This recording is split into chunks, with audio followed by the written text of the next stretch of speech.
Amazing. We three teens just got in a fight, robbed a random dude that was white. It's amazing how many people who hate the fellas get a pass from the fellas. I'm thinking of people like Margaret Sanger. I mean, when she first started Planned Parenthood back in the 1800s, her big thing was black people are like weeds. We're going to have this birth control so we can strengthen the human population by pulling black people out of the population like weeds and putting them on the weed pile. Yeah, they were very explicit about that, and they were very explicit that, well, maybe we shouldn't tell that many people about it. Just deny and lie and deceive. This was, this Margaret Sanger eugenics thing was, that was part of our intellectual DNA for 40 or 50 years. Maybe it reached its peak in the Nazi Party. They were having a discussion in Germany, with Hitler's gang. It was going, hey, we have to figure out who is a Jew. And somebody said, well, why don't we just use the American definition, the Planned Parenthood definition? If you've got one drop of Negro blood, black blood, that makes you black. And the Nazis said, oh, no. That's too much even for us. So Planned Parenthood was even more hardcore than the Nazis. What about labor unions? If you look back to the early days of labor unions, all we think about are grainy black and white movies starring Jack Nicholson or alternately Robert De Niro playing Jimmy Hoffa, going out there on the front lines and bashing private security forces, the Pinkertons, to win middle class status for all their truck drivers and laborers and plumbers and whatnot. But when they first started those unions, the unions again were just as explicit as Planned Parenthood. They did not let black people in the unions. But today black people look at Planned Parenthood and the Democrats give out, they give them a pass. The Democrats give out the Margaret Sanger Award every year. And all the Democratic women from all over the country, the big shots, they're getting in line. They're scratching each other's eyes out to get that award. That's how prestigious it is. Ditto for the labor unions. So the labor unions now go through the whole thing about, well, let's just forget, let's just let bygones be bygones. But, it's interesting throughout the rest of the country, the fellas and their lovely ladies are scouring the country looking for statues of obscure Civil War people or obscure people who owned slaves. And when they find them, they take them down in the dead of night, put them into a junkyard. And for the next 5 years, the mayor of that town goes on NPR regularly to accept the kudos about how brave he is for acting to remove these hateful pieces of art. But the one guy that gets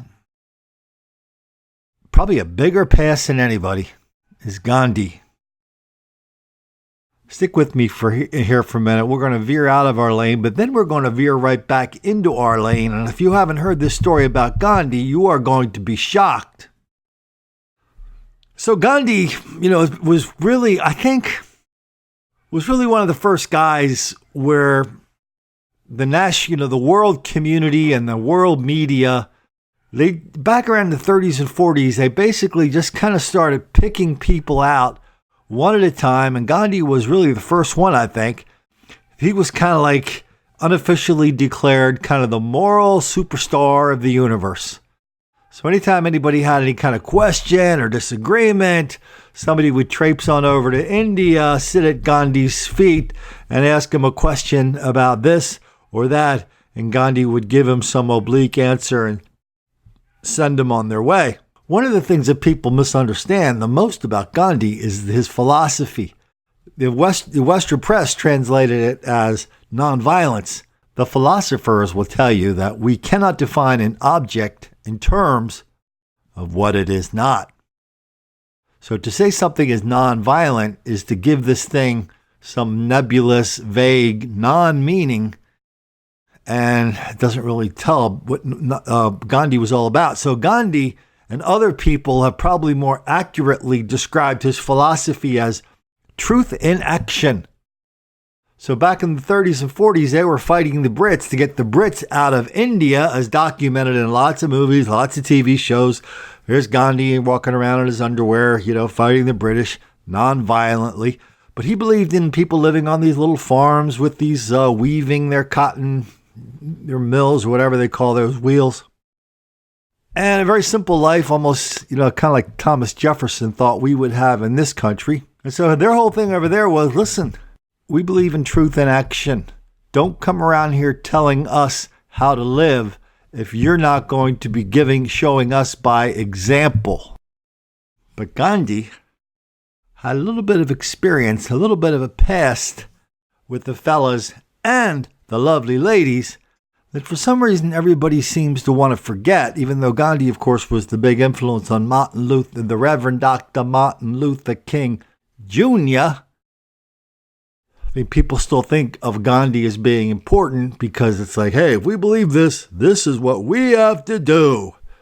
And they also use this traditional nonviolence thing as thinking, no, it's not cool to fight back against violence. We have to organize and, resist violence by other means, except punching somebody back if they happen to punch you in the face. Yeah, we're going to hear more. This is what we're getting to. We're going to hear more about that in a minute.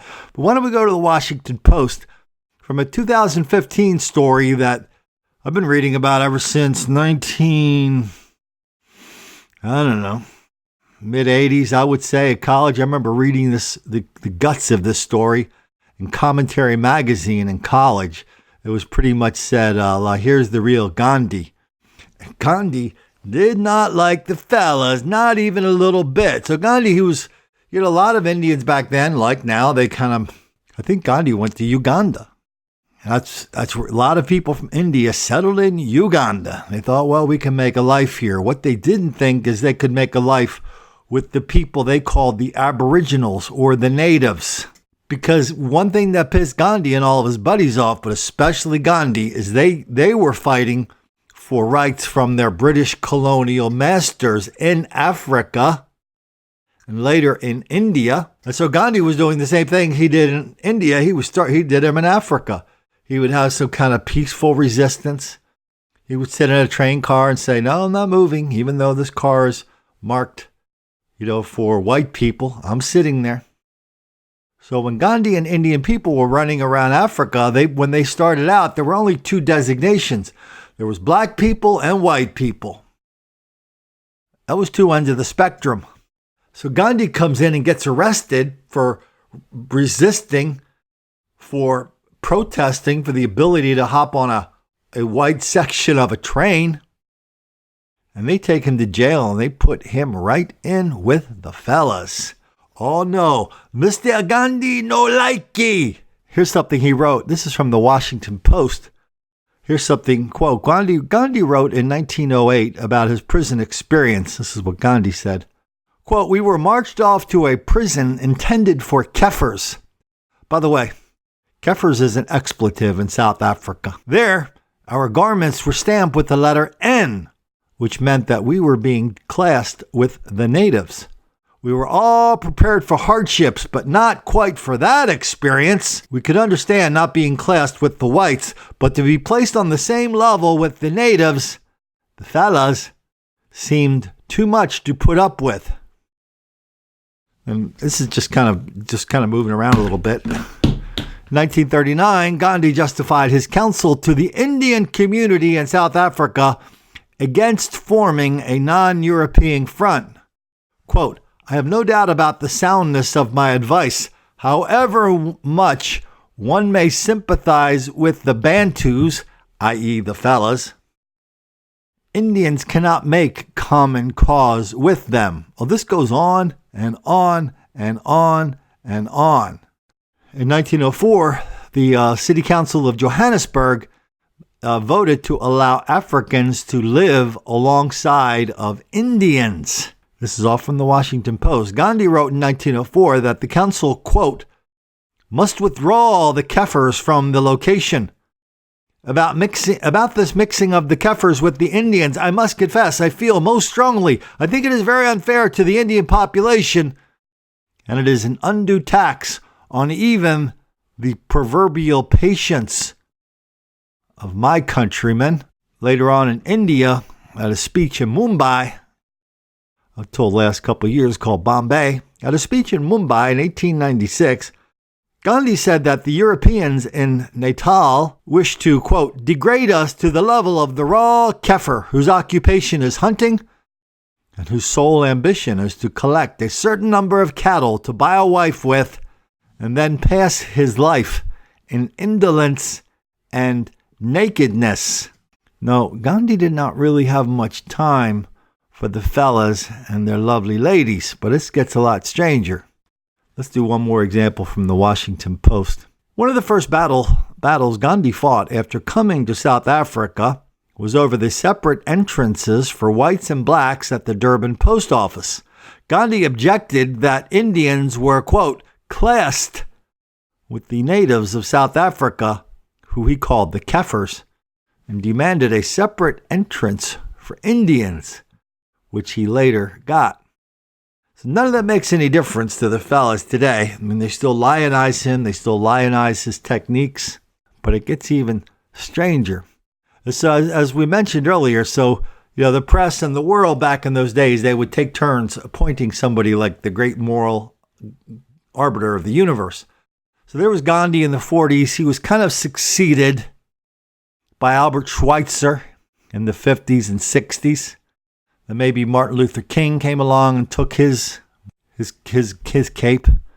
But it seems today like we get a new candidate being pushed forth every week. I mean, the latest is that Gretchen teenager who's telling us how dare we try to live a life without doing it, without running the planet the way she sees fit. Anyway, so back in the late 30s, when Gandhi was kind of coming into his own as the great moral arbiter of the Western and Eastern, Northern and Southern worlds, I mean, if you ever saw the movie, you remember the reporters just used to trek over there. And so finally, the reporters just kept trekking and writing and bugging. They kept asking Gandhi, what are we supposed to do about Hitler? Here's a letter dated 1939, July the 23rd, 1939. Now, it's not clear that either of these letters were ever sent or received or read by Hitler, but it kind of gives us an idea into what kind of person Gandhi was anyway. He starts off the letter to Hitler with the following salutation. Dear friend, friends have been urging me to write to you for the sake of humanity, but I have resisted their request because of the feeling that any letter from me would be an impertinence. Something tells me that I must not calculate that, and I must make my appeal for whatever it may be worth. It is quite clear that you are today the one person in the world who can prevent a war which may reduce humanity to the savage state. Must you pay that price for an object, however worthy it may appear to you to be? Will you listen to the appeal of one who has deliberately shunned the method of war, not without considerable success? I anticipate your forgiveness if I have erred in writing you, your sincere friend. Well, that one really didn't go over that well. Then he wrote another one on Christmas Eve in 1940. This one's a little bit longer, so let me just pull out a few lines every now and then. Yeah, we're actually going to get back on our lane here in a minute. So he starts it off again, dear friend, and he starts talking about how he and Hitler, they don't know each other that well. They could be friends, and people say really bad things about you. But we do not believe, nor do we believe you are the monster described by your opponents. Because Hitler, of course, at the time was locked into a death struggle with the great enemy of Gandhi, the British. Ours is a unique position, said Gandhi. We resist British imperialism no less than Nazism. If there is a difference, it is in degree. 1/5 of the human race has been brought under the British heel by means that will not bear scrutiny. Our resistance to it does not mean harm to the British people. We seek to convert them, not to defeat them on the battlefield. And he just goes on to remind Hitler that maybe he should find another way to conquer the world besides rolling his tanks over Eastern Europe whenever he darn well felt like it. So lots of Jewish people were going to Gandhi and they say, hey, we want you to condemn Hitler because Hitler now is just trying to destroy the entire Jewish people. And so here's a couple of excerpts from some stuff Gandhi was saying at the time. If there ever could be a justifiable war in the name of and for humanity, a war against Germany, to prevent the wanton persecution of a whole race, would be completely justified. But I do not believe in any war. The discussion of the pros and cons of such a war is therefore outside of my horizon or province, Gandhi said. Gandhi wrote to the British during the war, quote, this manslaughter must be stopped. You are losing. If you persist, it will only grow in greater bloodshed. Hitler is not a bad man. Then we go on to read the rest of this, another paragraph or two, as published in the Jerusalem Post. Quote, says Gandhi, if I were a Jew and born in Germany, I would claim Germany as my home, even as the tallest Gentile German may. Challenge him to shoot me or cast me in the dungeon. And suffering voluntarily undergone will bring them an inner strength and joy. The calculated violence of Hitler may even result in a general massacre of the Jews by way of his first answer to the declaration of such hostilities. But if the Jewish mind could be prepared for voluntary suffering, even the massacre, I have imagined, could be turned into a day of thanksgiving and joy that Jehovah had wrought deliverance of the race, even at the hands of the tyrant. The paper goes on to say, looking back on the Holocaust, Gandhi stated, quote, Hitler killed 5 million Jews. It is the greatest crime of our time. But the Jews should have offered themselves to the butcher's knife. They should have thrown themselves into the sea from cliffs. As it is, they succumbed anyway in their millions. He said if the Jews had committed collective suicide, that would have been heroism. So Gandhi had plenty of advice for all the different parties that back in World War II, basically it was like, don't resist the Germans.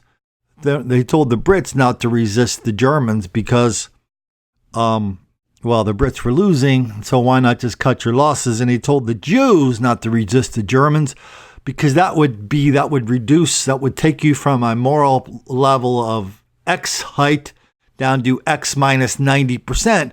And we cannot have you sacrificing your claim to moral superiority, even if it means that every last Jew on the planet is going to be wiped out.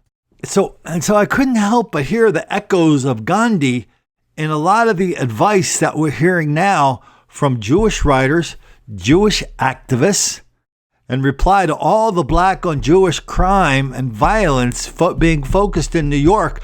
I don't want to say, hey, it's just happening here. No, we've been documenting this for a very long time. I mean, we got a guy named David Cleon. He writes for something called Jewish Currents. He also writes for a couple places like New Republic, The Nation, all the usual suspects. David Cleon wants to remind us, in the aftermath of all the Jewish violence against the Jewish deli where 6 people died, and at the synagogue where people got chopped up with a machete, both by fellas. Now everybody's starting to figure out, yeah, it's all fella. All the violence against Jews in New York is black. Throw in an Arab here every now and then. It's still well over 90%. Oh no, there are no white people doing it. The Proud Boys are not patrolling the streets of New York looking for people wearing a yarmulke. From the Proud Boys I know, if they saw a Jewish person being attacked by a bunch of fellas on the streets of Brooklyn, the Proud Boys would not hesitate to go in there and defend the people in Orthodox clothing against the fellas. No doubt on my mind about that. Anyway, let's have a little reminder of what David Cleon and a couple people said about what Jewish people should do to defend themselves against this onslaught of violence. But even more dangerous than the violence is the denial, deceit, and delusion that's which is trying to turn this violence into something else. See if any of this kind of reminds you of what Gandhi had to say. Flooding POC neighborhoods with cops, flooding people of color, black, neighborhoods with cops is going to carry real costs, especially even fatal ones, for tens of thousands of people who have no complicity in these attacks. I'm also deeply uncomfortable with the optics of cops functioning as security for Jews against people of color, parentheses, by which we really mean black. And there's this chick named Ariel Gold. She's head of the Pussy Hats, the chicks who wear pink and what do they call themselves, Code Pink. Yeah, pardon me for not remembering who the hell the Pussy Hat people were, okay? So the first thing she did was blame everything on Trump. All right. But my favorite one by far is by a woman named Erin Biba. Now, Erin wrote this, and she not only took this down, she took her whole account down. She's a fact checker for NBC News. Her other credits include Science Journalist, National Geographic, BBC, Scientific American, PopSci, Gizmodo, Earther, Dame, Wired, and others. Anyway, she was all over this right from the beginning, explaining it all to us in a way that even I could understand. Okay, Erin Biba, lay it on us. The situation in New York, and tell me if any of this sounds like Gandhi. The situation in New York, and let's be clear, we don't know who perpetrated the attack in Monsey yet. Yeah, they know. Is massively complicated and a growing division among two communities. What we need right now is a way to find solidarity with each other against our shared enemy of white supremacy. And now we go up to the latest one. This is a guy from CNN. So this dude from CNN is, he's Jewish, but he's also takes great pains to remind us that he is black as well. His name is David A. Love. And Mr. Love wants to go full Gandhi on us by reminding us that the real threat to Jewish people is from non-existent white supremacists roaming the streets of the world, attacking Jewish people. And you know what? Anybody who goes around reminding everybody that's really a black on Jewish thing, well, they're really hurting my people. You know, it doesn't really matter, does it? If you're a fella and you join the Catholics or the Jews or the Buddhists or the Democrats or the Republicans, we always know what you mean when you say your people. You're never talking about the Jews or the Republicans. You're always talking about your felladom. Yeah, just like Pew said a couple days ago, 75, 80, 85% of black people consider their race to be one of the central organizing features of their lives. And something like 15% of white people think the same thing. The white people I know, if you're sitting around talking to them and somebody tries to pull a white race card, everybody, their initial reaction is, yeah, check your silverware because this guy's a con artist. A lot of the white people I know and the people they know and the people they know, we're all trying to just take people on their merits, on what they can do. We're not going to go out and hire a roofer if he does lousy work and charges high prices just because he plays the white card on us. I think Walter Williams and Thomas Sowell were the ones to point out how economically inefficient racism is, which is why it was dying and withering on the vine before somebody came along about 11 years ago and revived it from the White House. Anyway, let's hear a little bit of CNN from Mr. David Love doing his best imitation of Mahatma Gandhi. The recent wave of 9, now that number's like 15, anti-Semitic attacks in the New York area since mid-December comes as hate crimes against the Jewish community and attacks on synagogues have increased. Many politicians and media personalities have fanned the flames of hatred by mainstreaming anti-Semitism, promulgating conspiracy theorizing tropes about Jewish people, legitimizing hate groups who target racial and religious minorities, and promote active violence against them. No, I don't have any idea what that meant. Responding to the sentiment that it is open season on the Jewish community in America, yeah, I've been saying that for a long time, and that lives are in danger. No, I've been showing that for a long time. Some have sought group punishment for the black community at large. Yeah, who sought that? Who is going around saying, let's round up all the black people and stick them in a concentration camp? Yeah, the ones we use for the Japanese will do just fine. Who's saying that? Nobody's saying that, you fool. But here's what people are. But he does capture the next part, right? He gets the next part, right? He talks about people who are blaming African Americans and even Jews of color for violence against white Jews. Others have blamed the attacks on the black Israelites. Morton Klein of the pro-Trump, MAGA-friendly Zionist Organization of America tweeted urging, quote, all rabbis and pastors to use their podiums this weekend to preach against the vile, frightening attacks, murders of African Americans against innocent Jewish women and children and men. Never again. Then he just keeps going through one after another about all these people out there that aren't really measuring up to his standard of we should absolutely ignore every single attack of black on Jewish violence. We should ignore all the black on Jewish hatred, scorn, hostility, vitriol, vandalism, attacks on synagogues. Ignore it all in the name of some crazy Gandhian ideal that this guy has no idea, what it really is. One of the guys up there in New York that we've been calling out for at least a year on this, his name is Dov Hovkin, and we did a video of him just a couple of days ago, how on Sunday he finally came out and used the African American words.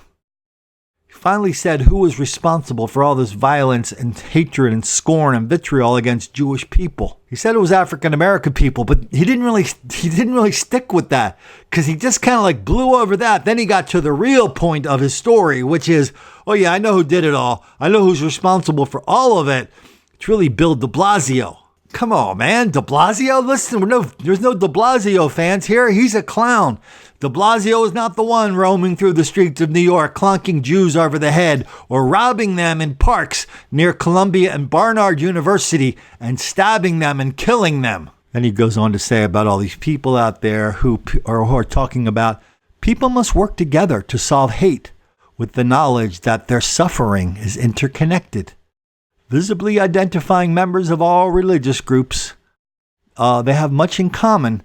They are easily targeted for violence. In the years since, here we go. Since the election of Donald Trump, violent hate crimes have reached a 16-year high, and many communities feel it is open season on them. Didn't take long, did it?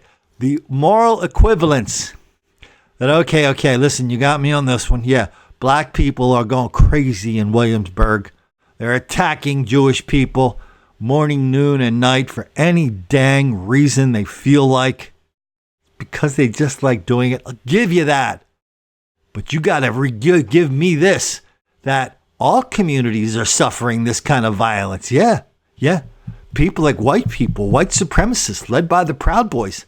Yeah, they're scouring black people all over the country and attacking them. That's what he just said.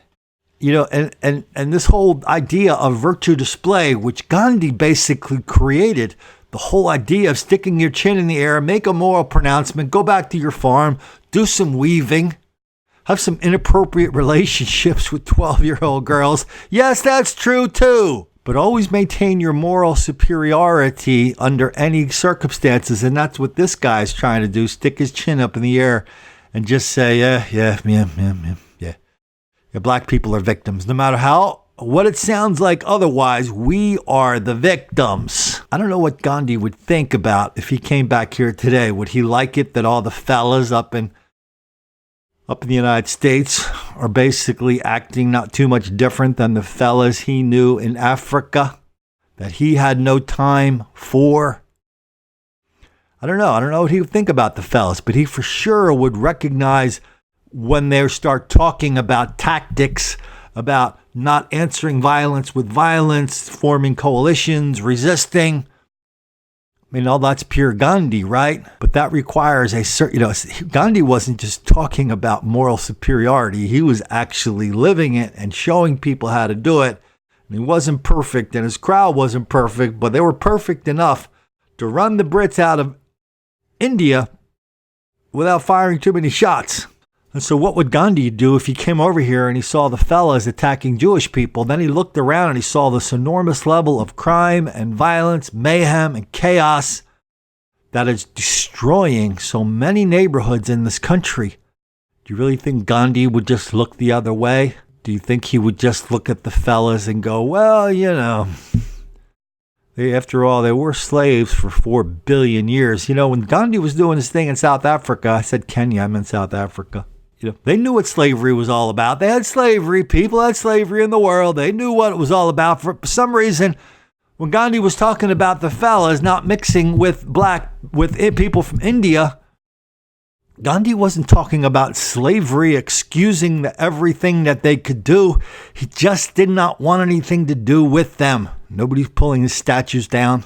Nobody's burning his movies in effigy. Nobody's hassling Ben Kingsley for playing Gandhi in the movies. Nobody's hassling Candace Bergen for being in the movie and playing the role of the American journalist who's seeking every word of wisdom from Gandhi as if it were a little nugget of gold.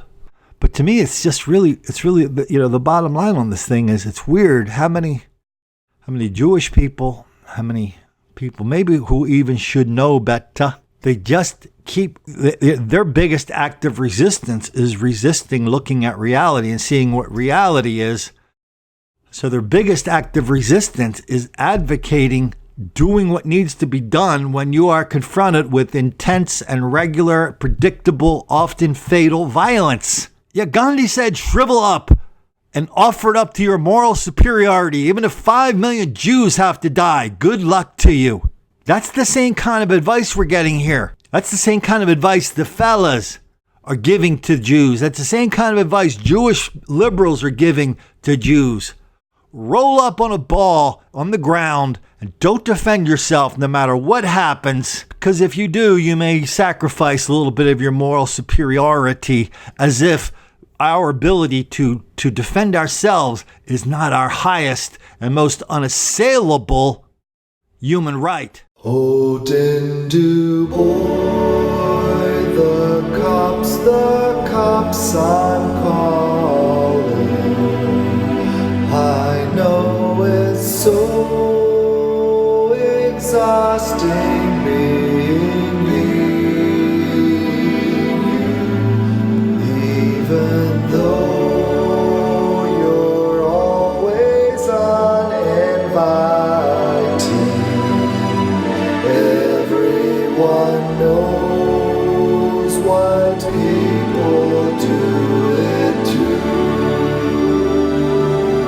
But there's a unicorn in the man, in the enchanted valley of the north. If you would please find me one video, I would gladly post it here and send it forth. I'm sure you heard all of your fellas whining about how tired and sick you may well be. We understand it takes a whole lot out of you to spend your life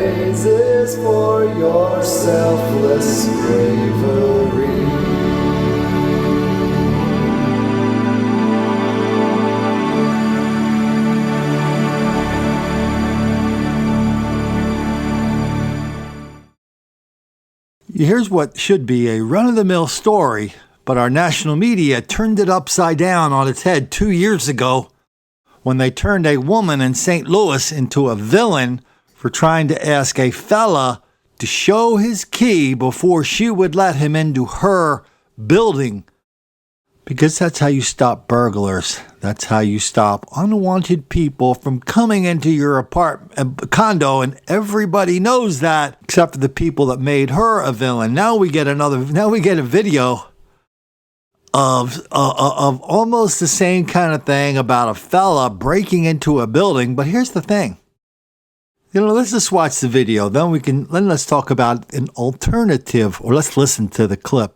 And then we'll talk about an alternative way that this could easily be presented. Waltzed in, who's carrying a backpack. Surveillance images show the intruder walk right into the Washington Union condo building Christmas night. I would guess it was not his first breaking and entering. Residents say he used the keypad to dial units, but when no one answered, he turned to these composting buckets sitting outside. You can see him reach down and grab something, and you can see him go over and slide it through the door, despite this bumper here, and within a couple of seconds, he was in the door. Picked up the wire handle of this and just looked like he was like that. Got the door open. Inside, cameras catch him going through packages and then hit the garage. Walked through, this door isn't locked. Went into this car, both were unlocked. Within minutes, he is in and out, and now police are trying to hunt him down before he potentially strikes again. Came over here and found one of the bikes that was unlocked, put everything on his bike. The film shows him going back out this door and back out the front door. Residents say that suspect also stole a garage door opener from one of the cars. They have now reprogrammed the motor so he can't get back in. Okay, so what did the fella do first? He went and he pushed a few doorbells. I mean, are you actually trying to tell me that the fella did not know all 5 or all 10 of the doorbells? The people belonging to those doorbells? He didn't know them? We don't have any evidence he did not know them. So naturally, after being denied entrance into a place that should make him feel welcome, well, what do you think he's going to do? What do you expect him to do except get a little rope, slide it into the door like a professional burglar? Yeah, that's very judgy too. Next thing you know, out of his anger, out of his shame, out of the humility they forced on him, they forced him to go in there and steal that bike, steal those packages, and get the hell out of there before they came and tried to stop him again. And just like that old white woman in St. Louis tried to stop that fella from coming into her condo. You tell me what the difference is. There's not one iota of difference to these two stories, except the way somebody decides they want to report them. You have to understand, you have to look at it from every child's point of view that was raised in the hood. How he gonna get his money to have clothes to go to school? And of course, every day around here, we could do a story about how the fellas are attacking, shooting, killing old white people, especially old white women. But today we'll do just one. Second arrest has been made in connection to a deadly shooting of an elderly woman during a home invasion. According to the East Baton Rouge Sheriff's Office, the older brother of the 15-year-old suspect is now behind bars. He's charged with principal to armed robbery and principal to first-degree murder. NBC Local 33's Kennedy Walker spoke with neighbors who say they were devastated when they heard of the news. Lived here for 25 years, and it's always been just a quiet kind of neighborhood. Every morning, Stephanie LeBeau says she would see her neighbor Angela Heyman go on walks, but Tuesday was the first time she wasn't able to. We would just kind of say hello, good morning, and I'd ask how she was doing. That's because authorities say her 74-year-old neighbor is dead after reportedly being shot by an intruder. I was just shocked. According to reports from the East Baton Rouge Sheriff's Office, Monday night Heyman was allegedly approached by 2 teenage intruders and was shot under her carport.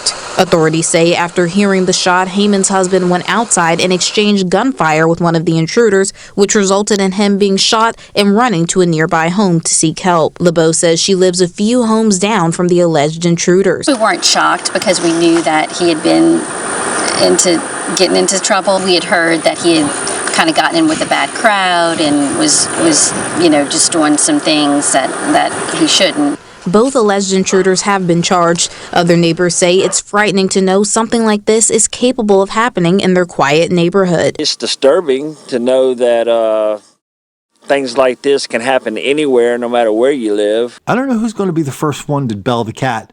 Who's going to be the first academic to study what's behind all this violence against old white women? It's an enormous amount of it, except for some crazy reason. Nobody has gone to the head of their sociology department with a application for federal research funds that he needs his department chair to sign off on. Nobody's gone to his department chair and said, hey, I think there's something really strange about all this black on old person violence. Maybe we should do a study on it. Yeah, we could go ask them some questions the way scientists do. Not just make pronouncements that black people are relentless victims of relentless white racism all the time, everywhere. That explains everything. Oh no, that's how you lose your job as a teacher, to try to study that kind of stuff. Here are two stories.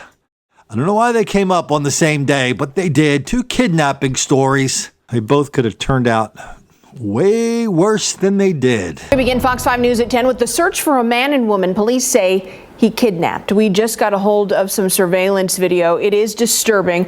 We censored some of it. You see a woman, there she is. She ran up to the front door and she tried to scream for help. Then you see a man running up behind her. He slammed into her and threw her to the ground. He kicked her, then forced her back into the car. Look in the background. That's the car. Police think this all happened shortly before 1 this morning near Warm Springs and the 215. They think the two are in that white Hyundai Sonata with a sunroof. You can see it driving off in this video. We'll post the video on our website, fox5vegas.com, so you can watch it again and take a closer look to see if you recognize the people in. Now to the dramatic kidnap rescue caught on camera in Alabama. Body camera footage showing officers freeing a woman who'd been taken captive, allegedly beaten inside a white van. Authorities moving in after a dangerous chase. Here's ABC's Steve Osunsami with the details and the chilling scene they discovered inside that van. Authorities north of Birmingham tonight are sharing this police body camera video showing the end of a wild police chase where they arrest an accused kidnapper and free his alleged victim. Inside this beat-up white van is the woman who was held at knife point on Sunday. She was bleeding and screaming for help.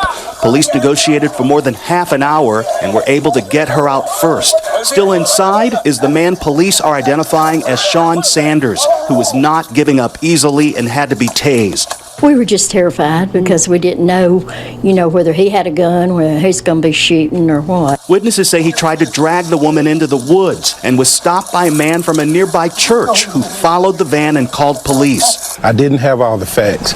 The only thing I did know, I wasn't going to let him leave without the police checking it out. In their report, police say the van had a cage in the back, wire cages over the windows with blankets covering the inside. The doors were also chained shut. The city's mayor says Sanders is from Los Angeles, was homeless, and was living out of his van. Sanders is in jail tonight, facing kidnapping and attempted murder charges. The woman who was rescued suffered more than 30 blows to the head with a tire iron and is at home recovering tonight. Whit? All right, Steve, with that incredible video. Here's a story from, I think it's called the Riverside section of Milwaukee. Now, Milwaukee is one of those cities I put in with Indianapolis and Kansas City and a couple of other big metropolitan areas that a lot of people out, if you've never been there, you don't visit there, you don't know anybody there, a lot of people are surprised to learn how much argy-bargy was going on there. Well, that should have been put to rest a couple of years, 2 years ago, when they had the huge riots in Milwaukee during the whole Black Lives Matter thing, when a fellow was running through the projects, takes a gun out, tries to shoot the cop, a cop shoots him dead instead. Yeah, because to me he ain't do no wrong, just shot a cop. Yeah, that was a couple days worth of riots. And we've done a lot of stories in the River West section. So I was a little surprised to receive this story, not because of the story, not because a couple of white chicks leading an alternative sexual lifestyle. They move into a black neighborhood and they're absolutely astonished to become the victims of black crime. And I was actually a little surprised at the response I got from one of their neighbors. Here's what one of their neighbors say. One of their neighbors in Milwaukee. 2 lefty white women who live on the fringe of Milwaukee's ghetto found out the hard way that the fellows don't really like them. We have literally thousands of dumbbells like these 2 who just don't get it or refuse to believe they're hated because they are white. It is open season on white women who refuse to arm themselves. First tonight at 10, a stabbing attack manhunt. Police are looking for a man wanted for attacking a couple nearly 2 weeks ago in River West. You can see the victim's stitches there on the right. 12 News' Sarah Tamer sat down with the couple. Sarah, how are they doing tonight? Well, Joyce, they're still recovering, but still shaken up. They're hoping new clues can help find the man who almost killed them. My immediate thought was, this is how we're about to die.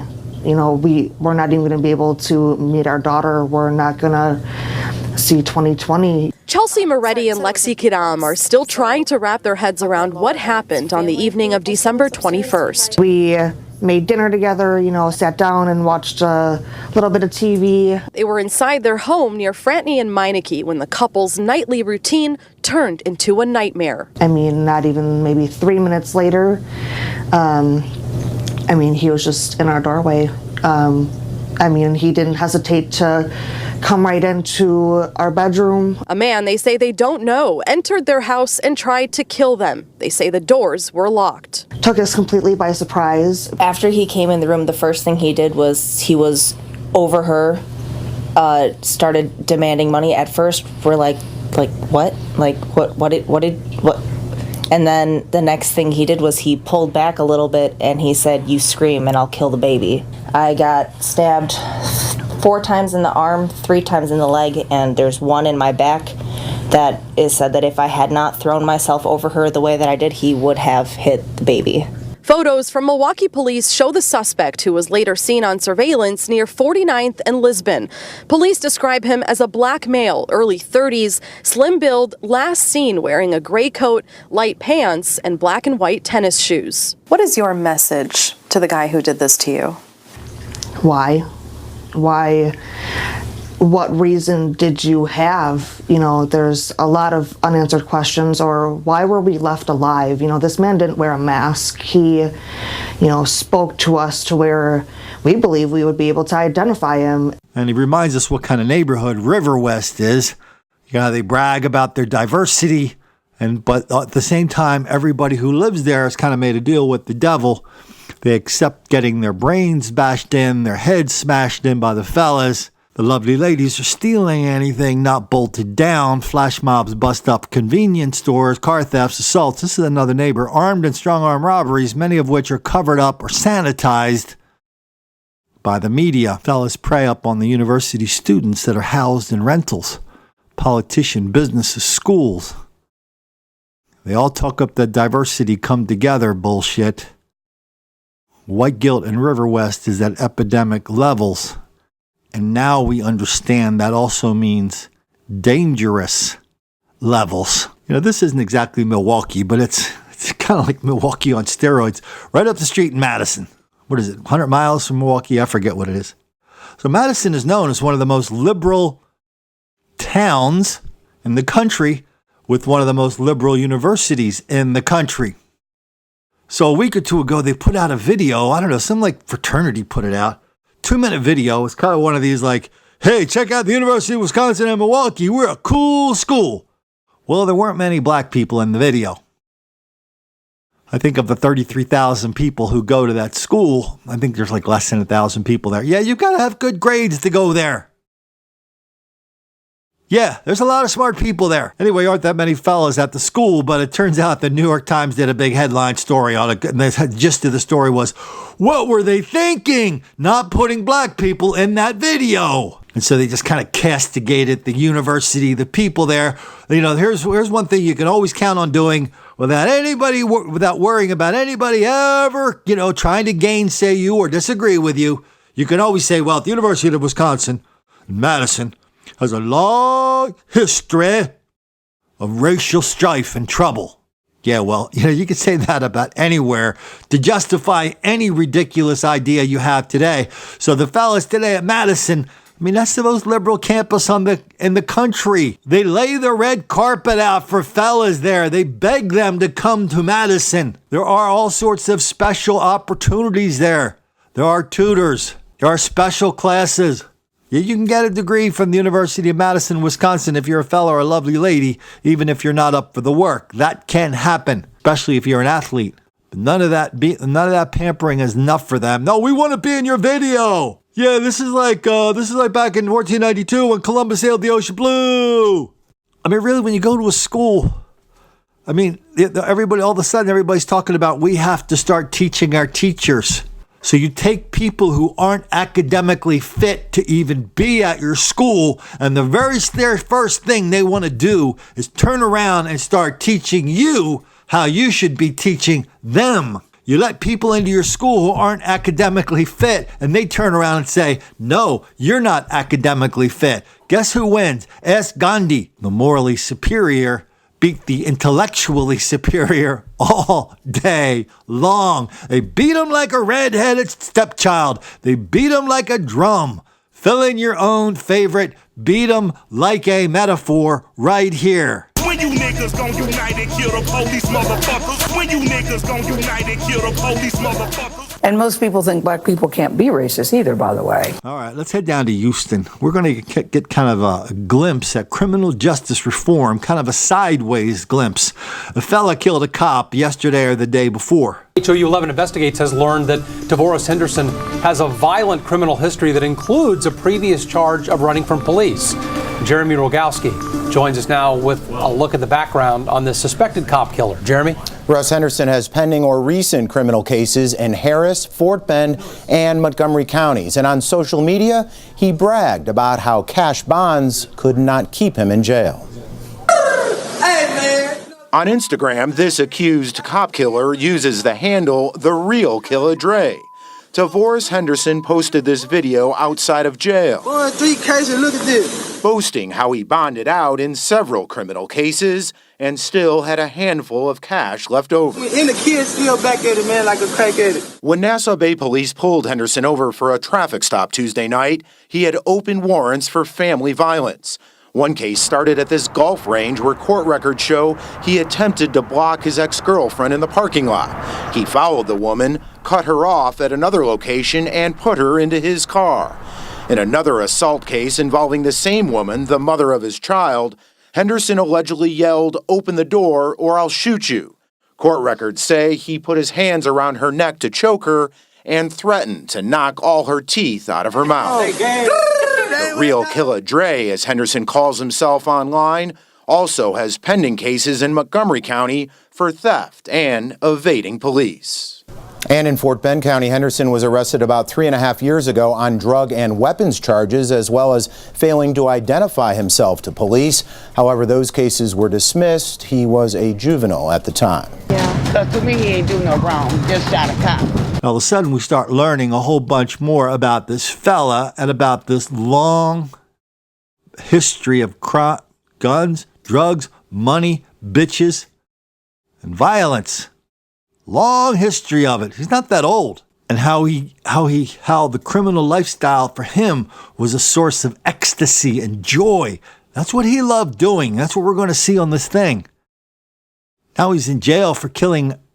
I caught him. He's in jail, going to prison for killing a cop pretty soon. But really, everybody involved in this has to be thinking, has to be asking the same question these reporters are asking, explicitly or implicitly, which is, what the hell was that guy doing on the streets in the first place? Why do we even stinking have jails anymore? Nobody can answer that question because even as recent as yesterday, all my friends in Wilmington, Delaware were reminding me that the mayor of Murdertown, USA is now telling everybody we can't arrest our way out of this mess. We cannot arrest our way out of large-scale black mob violence large-scale black criminality on an individual level all over the country. How do we get out of it? Do we take the Gandhi advice?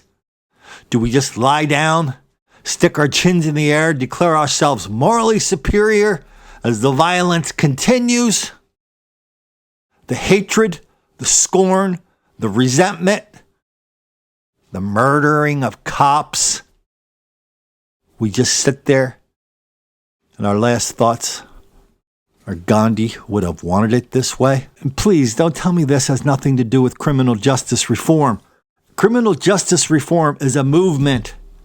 It's not a law. It's a movement to decide that black people are relentless victims of relentless white racism all the time, everywhere. That explains everything. And that's why we can't send them to jail or to prison.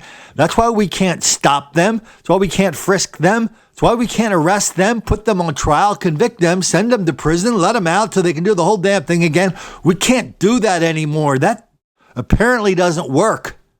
Definition of working? It doesn't make the fellas real happy that we remove them from their preferred lifestyle, so we really can't put them in prison because that's not really going to help them self-actualize. But if we take them out of prison and put them back in the community, they can help kids become astronauts. I'm not kidding. People say that. And all these discussions about what we're going to do with the fellas to reform them, to change them. Man, don't we all, when we talk like that, don't we all sound like the enabling spouses of some, hardcore alcoholic? Well, Johnny's sick today. He's got the flu. He'll be into work tomorrow. And then all the time thinking, Johnny's going to change. Johnny's going to change. As long as I kind of keep sticking up for him, enabling him, covering up for him.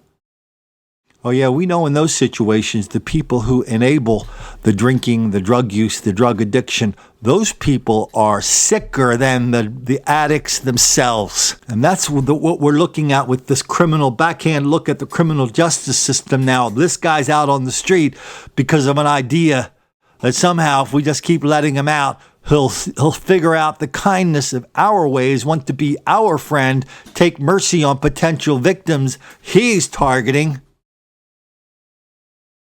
People think like that.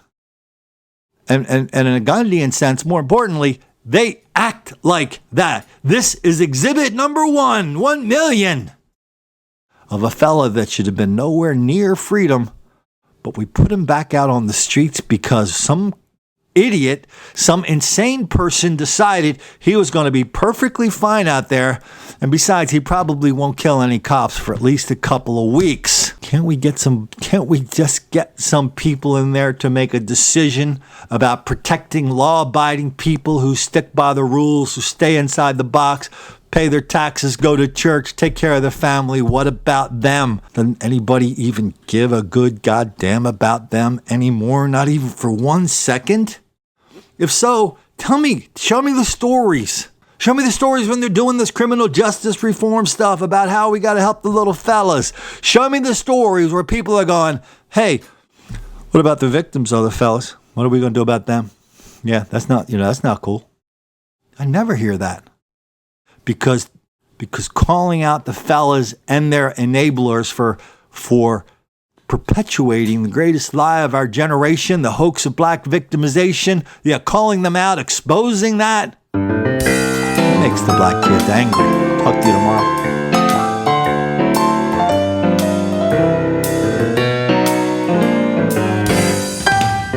You have offended me. You have offended me.